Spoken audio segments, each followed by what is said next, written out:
Charles Cecil, creator of such games like Love the Temptress, Broken Sword, Beneath the Steel Sky and of course the upcoming Beyond the Steel Sky, will answer your questions.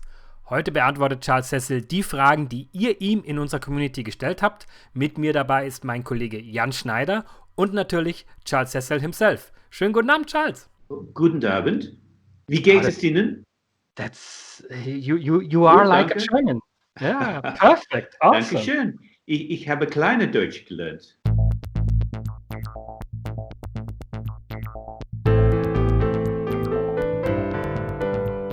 Okay, let's get right to it. Garrett and Much want to know, how is your company and your family performing during times of COVID-19? I'm delighted to say that the family and all our team are doing well and there's no illness. So, fingers crossed.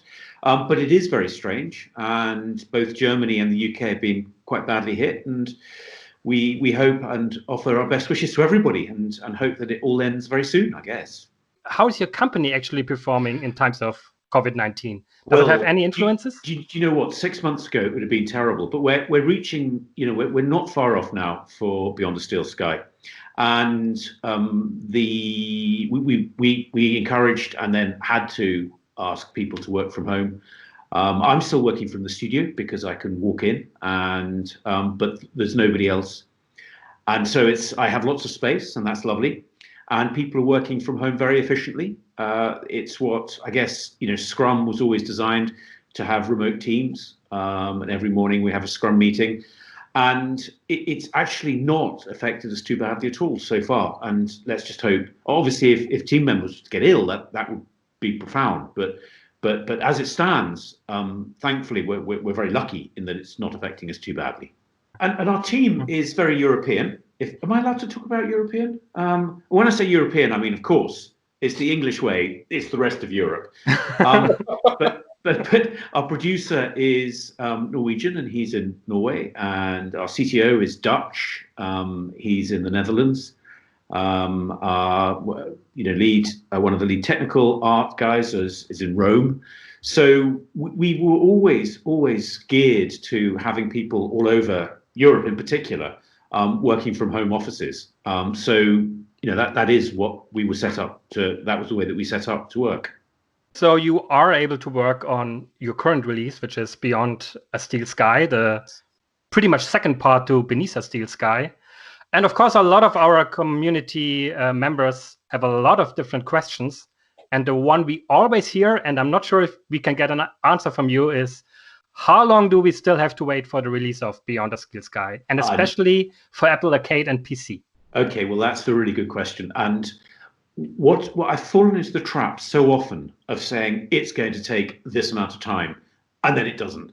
So we are not far off. We're not far off. There are a good few weeks, but it's not a very long time. And I'm loath to say any more than that, only because once I commit, then people measure it and then get frustrated and disappointed if we don't hit it. So we're reasonably close. We all know that the last 10% are always the hardest. Yes, I know. Well, we're definitely well into the last 10%. I think what they said, I remember when I started in development back in the very early 80s, the expression was that the first 80% takes 80% of the time. The last 20% takes another 80%. So that was the way it works. Harem Hub wants to know, will there be a DRM-free version of Beyond the Steel Sky on GOG? I would think so, yes. We're great fans of GOG, and we totally respect the fact that a lot of people really like DRM-free, and completely understand that. So yeah, I would imagine that we will. We don't have a plan substantially at the moment, but I would imagine yes. And there's another platform question from Lupa, and Lupa wants to know, will there probably be Beyond the Steel Sky, or probably even Beneath the Steel Sky? Will there probably be a port for the PlayStation 4? Yeah, interesting question. Will we get Beneath the Steel Sky on other platforms? Well, the answer is absolutely yes. Yeah, I don't know when, but we are blessed with a fantastic community on console, and so yeah, no, absolutely yes. Will there be German voiceovers for Beyond the Steel Sky? Is that already confirmed? Oh, well, there would be, and there will be. Now, the problem is with coronavirus. I mean, this sounds like me being a politician, but with coronavirus, it's actually very difficult. Actors are unable to get into the studio. So this is actually a really, really good question. Of course, there will be. It would be unthinkable not to release the game with German voice, full German voice. But from a logistical perspective, we don't actually know when we will be able to deliver that. There will probably be an update or something like that. That will probably come out. That's exactly what that might have to be the situation, which doesn't make me comfortable at all. But I think under the circumstances, hopefully people would understand that we're totally committed to our German audience, and we absolutely would, if we could, have German voices. But it might have to wait. Have the English voices already been recorded? Yes. Because the way that it works always is that when we record into other languages, what people want is they want to be able to hear the English, because then they get the context for it. So we'll always record English first, and in parallel do the translations. And once the English is cut up and normalized and everything's been tested and approved, that's normally when other languages will be recorded. But that was the point at which coronavirus hit and stopped us in our tracks. It's just unfortunate, and if it comes to it, then we just have to beg forgiveness and say that really high quality German audio will be coming very soon. Another thing that a lot of Germans still have passion about are boxes for games. Oh, I love boxes. Do you know, I'm old enough to remember. I remember Ultima 7, opening up Ultima 7, and inside there were stones, there were cloth maps, there was just wonderful, wonderful things, and I so miss it. We did 5 years ago for the Revolution's 25th anniversary.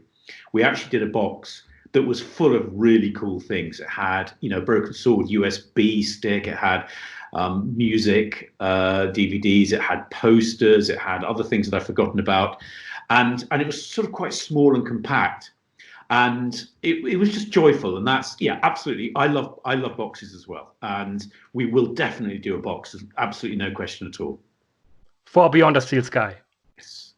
No, boxes are great, aren't they? Do you know, a friend of mine, Jochen, he came to stay with us, and he brought an LP, an album by Kraftwerk, and I hadn't opened an LP for probably 25 years. And I opened this thing, and it was nice, it was big, and it had beautiful imagery. And inside the sleeve was a description, big description of all the band members. And I just remembered the joy of what that used to be like. And then something went wrong in the mid-90s.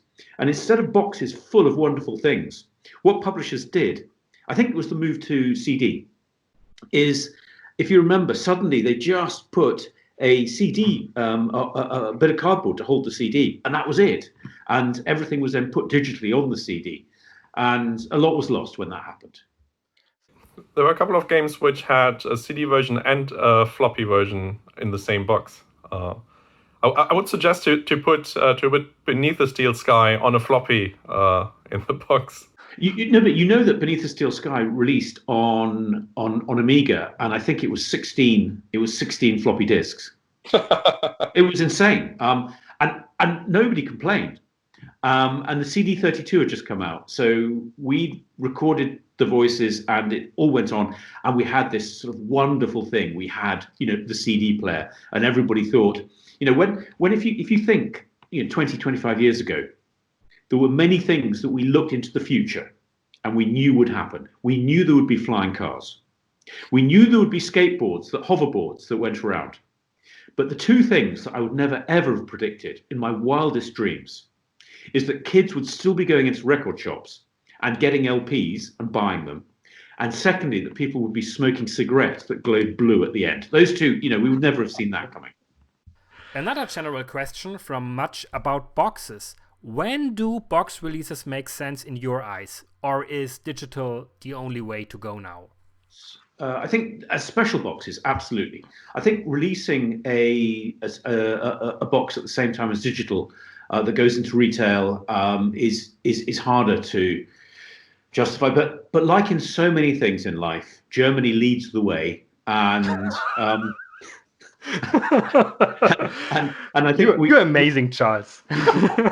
we have the Germans to thank for the fact that one, adventures are so popular still around the world, and two, that the boxes are really popular. And I have to say, you're also, as a country, propping up the magazine industry as well, because you've got so many successful magazines that are still strong compared to the rest of the world.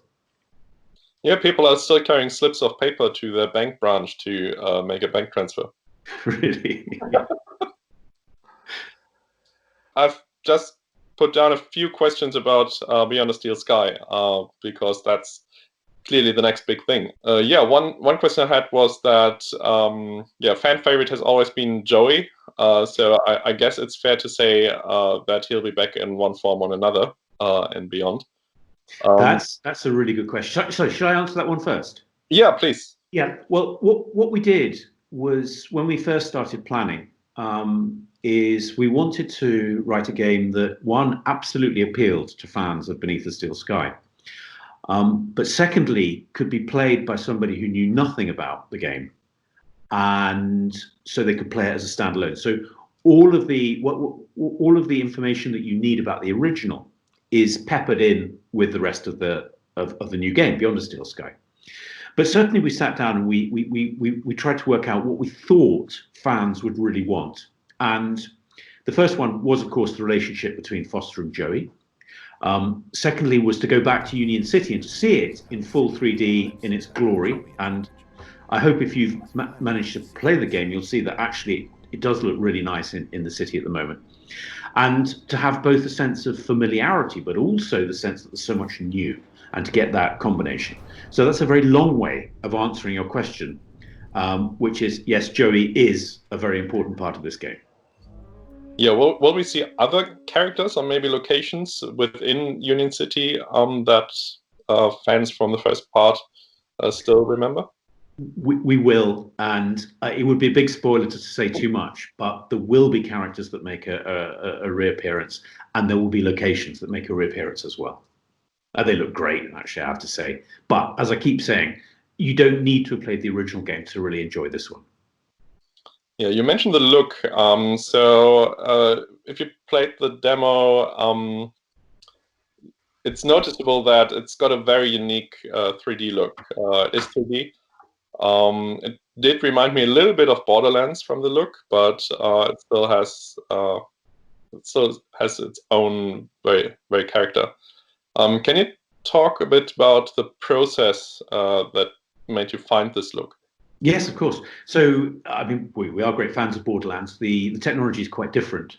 What I was keen to do is, when I look back over the original Beneath the Steel Sky, the Virgin marketing was that it was an interactive comic book.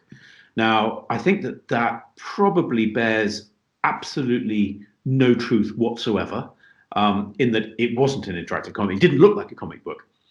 But what did strike me was that there is something very appealing about the comic book look, because obviously in an adventure game, you spend time looking around the environment, looking for hotspots, looking for things that are going to be useful within the game, probably more so than any other genre.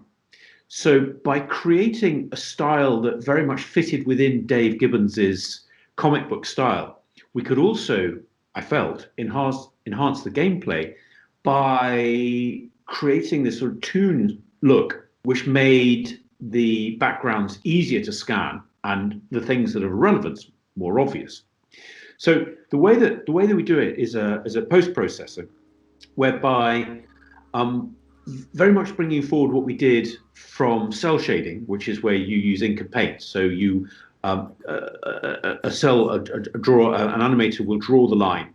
That line will then be colored to be a darker version of whatever the paint on the inside is. And what we were aiming to do was to create something that used ink and paint from cartoons, but looked more like a comic book. So, for example, the lines are not dark black. They're just darker versions of whatever the of whatever the color that the ink is going to be. And we then worked with Dave, and we tried to see how far we could push it. At one point, we actually had cross-hatching, because my objective was that the game, any frame of the game, would look like it could have come from a comic book still. And so we tried cross-hatching and all of those things. And as a still, it looked great. But as you animated, all the cross-hatching got in the way, and it came to dominate the imagery. So we very deliberately went to create something that, as I say, would feel like a comic book, but in an interactive and in a full 3D world. And broadly, I'm quite pleased with what we've come up with. And so far, the response to it's been very good. Yeah, it's great to see you working with Dave Gibbons again. Obviously, the most known as the artist behind Watchmen. Dave is great. The funny thing is that he sent me a copy of a fax that he'd sent back in 1995, which is called Beneath the Steel Sky 2.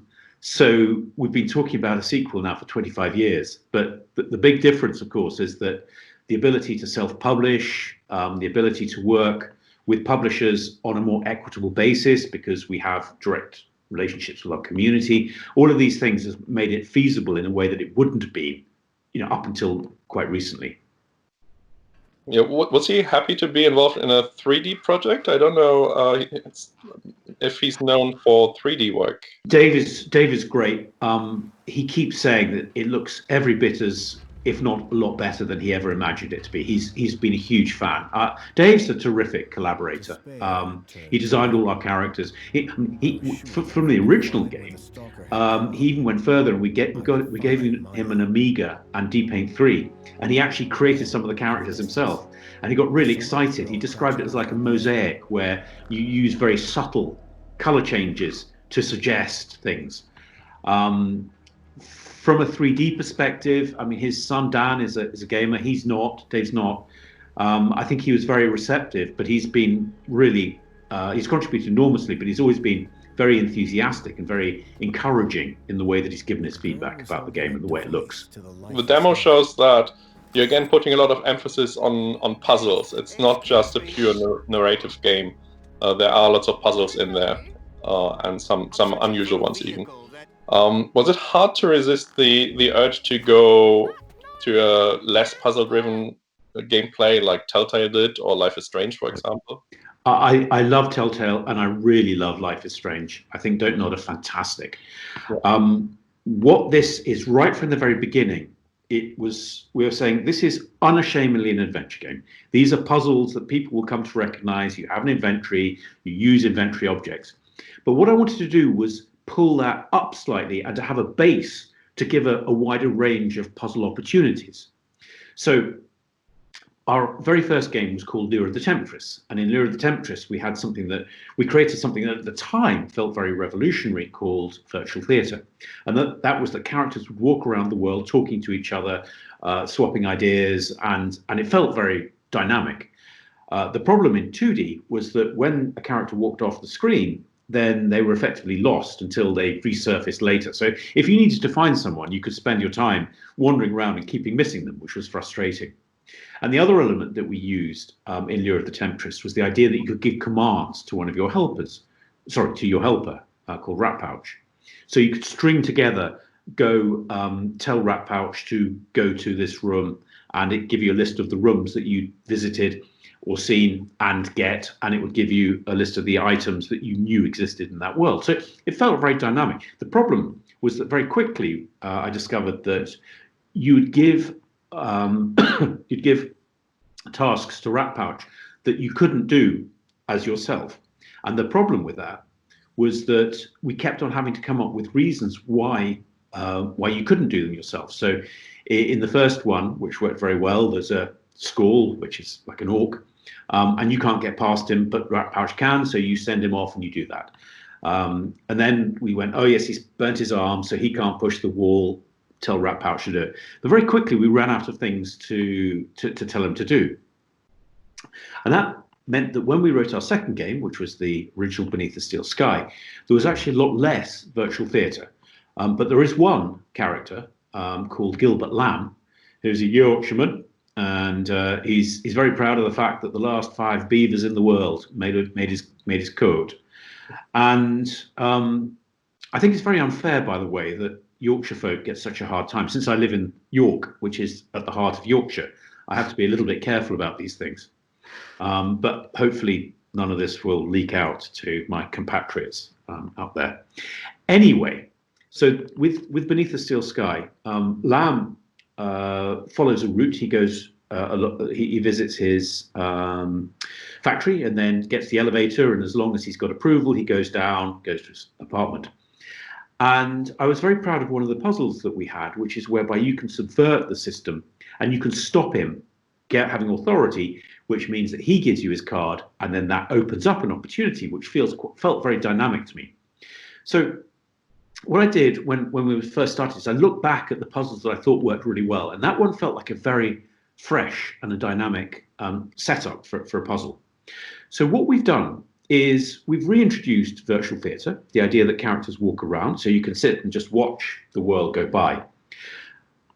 But those characters respond to the player character, but also to the world. So we give you the opportunity to go in and hack the systems. And by hacking the systems, the world changes, often unexpectedly, for those secondary characters, those non-player characters, and they will then respond. So we can then layer puzzles on top of these building blocks, which gives us extra dimensions. And in many ways, the solutions then emerge from the behavior of characters, rather than just simply the world being in a stasis and responding directly to player actions. So, what I wanted to get away from was the idea that, that the barman just sits there, does a looped animation, and when you come to do something, then they will respond. I wanted something that felt a bit more dynamic, which was very much looking back to our virtual theatre and the ideas that we explored. And I always felt disappointed that we didn't carry forward. Yeah, so one thing that you also do is to have puzzles with multiple solutions, which is something you don't see a lot in adventure games these days. I think that's somehow connected to the virtual theatre idea. Well, yes, so the idea for that was that instead of having multiple solutions where each one is hand-coded, what we have is we have a solution that the player must work out. But because of the virtual theatre and because of the hacking, you have multiple ways that you can actually achieve it. So it is a system, but you have a choice on how you want to approach it, and that's really what it is. Because of course you can put in multiple solutions, you can hardwire them, you can design them, and that's fine. But the player only really gets to experience one unless they play the game multiple times. And what I hope that people will feel when they play this game is that there were multiple solutions. They chose the one that suited them. And it wasn't that we hard-coded multiple solutions. It's that one answer emerged from one set of behavior, and had the player done something else, another would have done. But that's not to say that decisions don't affect things. So there are several decision points which have a profound effect on the ending and measure the way the player is choosing to play the game, and in particular, how they're choosing to interact with people. And that means that as the game progresses, so that then comes and it affects the way that those characters behave at the climactic points. There are multiple endings to this story. No. I'm a great believer that coming up with one ending is really tough. And the idea that you can come up with 4 or 5, I think is totally, well, I don't believe it. And I think the big problem is that you'll come up with one ending which hopefully is good and it is canon and it ties up all the loose ends. I mean, if you want to have a profound story, then the idea of having 4 or 5, I think, is ludicrous. So what we're saying is that there is one ending, but the way that those characters deliver the ending changes based on the way that you've behaved earlier in the game. So one thing that I'm also curious about a little bit, which is also special in Beyond the Steel Sky, is the dialogue system. There are things like the different dialogue options can have different colors. Can you elaborate a little bit? Yes, yeah. Well, so the version that you played is not been tidied up. So often elements that should disappear don't, and things that don't. So what we've decided, and we've very much taken this from the RPG genre, is the idea of a golden thread. And the golden thread allows players, I mean, personally, I would turn it off. It's not something that I'd want to do, but there is clearly a demand for it. And that is indicating to the player what they need to talk about in order to progress. And we do have quite a sophisticated system. It indicates when new topics have been made available.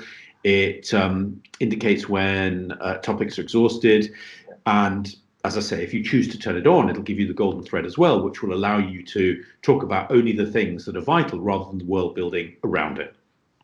So, but this will be an option. So if people say, I don't, okay. We also have an option to turn the hints off as well.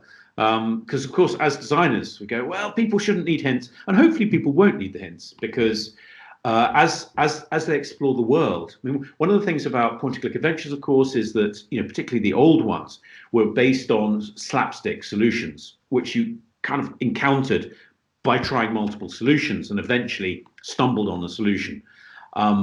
What we hope in this game is that by exploring, you will learn more and more about the world and more about the characters. And so the solution to the puzzle will become clearer. So that will encourage players to explore the world rather than just to go and look up the solution. So as far as I have seen, there's also a time trigger for each new hint, correct? Yes, and it's much too long at the moment. So this is all stuff that we're exploring, and we'll be getting testers in to game testers in to come and tell us their thoughts. So I mean, I'll tell you what would be lovely would be to maybe separate to this is to get a poll on what people really think, how they choose to play adventure games, modern adventure games. I'd love to get some thoughts from your readers. Oh yeah, okay, we can do a poll. Why not? Fantastic. Good idea. Okay. Thank you. I have another question about the world building aspect, and it felt always that Beneath the Steel Sky did a lot of world building, and it created this whole socioeconomic backdrop and had a lot of politics going on in the background without getting too much into the way of the narrative. But it felt always like you wanted to tell more stories within this world, and almost as if you got a bit sidetracked by Broken Sword and probably the success of Broken Sword. Is there something to it, or was it always meant to be a standalone game in the first place? I think it was always meant to be a standalone game. We were lucky. Dave drew some extra characters, some of which might make a comeback, but in the comic book. And what was great was that the comic book told a big side of the story, but then we also had a security manual, and the security manual kind of hinted at things that were going on outside the game itself. And that was really important because it made players feel that the world was so much bigger than what we actually showed. And that's really important. That was one of the things that we identified as being really important for Beyond a Steel Sky, certainly. How important is it for you that your games have some meaning beyond their story they're telling? Do you want to say enormously. It's it would be incredibly pretentious to say this, but you look at 1984 and how meaningful, even to today, how extraordinary 1984 is. And then, of course, you look at Terry Gilliam's masterpiece, Brazil, which was originally going to be called 1984 and a half. And I think it probably would have been a more appropriate name than Brazil. I don't know why he didn't call it that. So I really hope, in the way that Beneath the Steel Sky was reflecting society as it was in the early 90s, Margaret Thatcher had changed everything. Half of the UK thought she was fantastic. The other half thought that she was dreadful. But she was coming up with statements like, society is dead. It's all about families and individuals. And she profoundly changed the way that we viewed ourselves, in some ways for the better, some ways for the worse. And currently the world is going through very, very strange times. And I don't mean the coronavirus. I mean, before that, big changes again, particularly since up until now, the world has just got richer and richer. and it's likely to go into decline. So there are key, big, important questions that need to be asked. And as I say, without trying to avoid being too pretentious, I take an enormous amount of inspiration from 1984, George Orwell's classic novel. But from a humorous perspective, I really like the fact that Terry Gilliam took that and wrote Brazil, which is a brilliant film. And in many ways, we take a lot of inspiration from that, the juxtaposition, as we did first time round, the juxtaposition between the humor and the seriousness, so that you're not quite sure whether you're meant to be gasping or laughing. But always underpinned by a serious narrative on retrospectively looking back into society. So I hope that when people finish the game, that they will appreciate and accept that is what we managed to do. Could you argue that the Beneath the Steel Sky series is more the series that looks on society in terms of how we develop in the future, and that Broken Sword is more a look like in the past because it's more researched in more archaeologistic way of looking at things? So would this be a description that you would go with, or? Absolutely. I wouldn't have thought of it myself, but I think you're absolutely right. And thank you. Yeah, no, very much so. So Beneath the Steel Sky, of course, is set in the future. So therefore, it needs to reflect what we are excited about and what we're fearful of the future. Clearly, elements like social credits in China, which are profoundly important in the way that the Chinese are deciding that they want to control the behavior of people, ultimately to make them happier.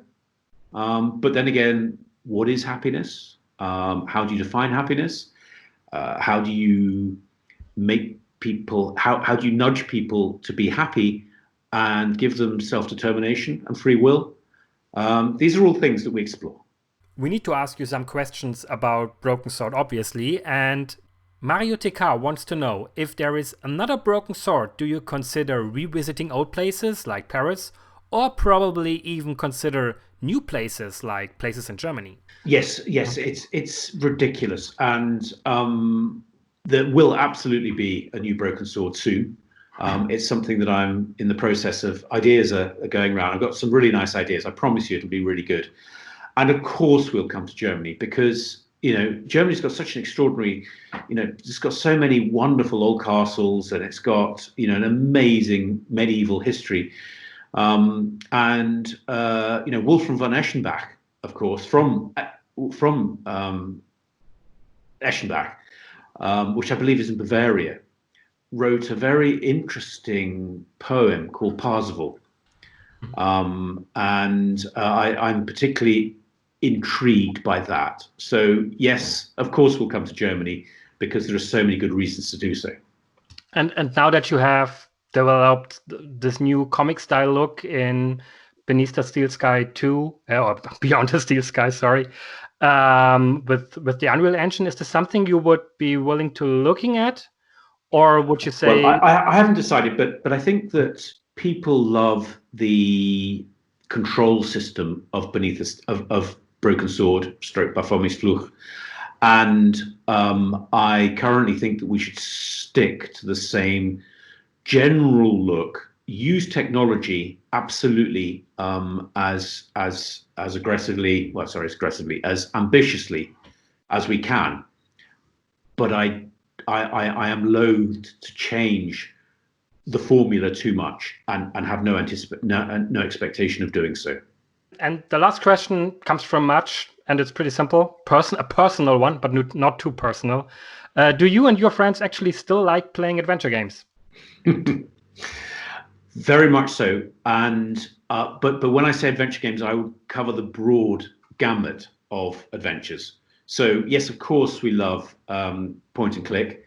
I was playing Black Sad. In fact, I started playing Black Sad at the wonderful Adventure Treff party in August. And now it's out, and I've enjoyed playing that, which is great. I'm not sure if you'd include Untitled Goose Game as an adventure. It's kind of like an adventure in that you wander around the world causing chaos. That was the last game I played and started playing again because I loved it. But then, you know, the her stories and it's such an incredible genre.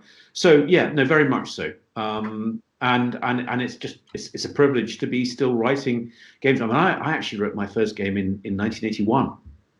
So it's coming up to 40 years, which is terrifying, isn't it? Not for us.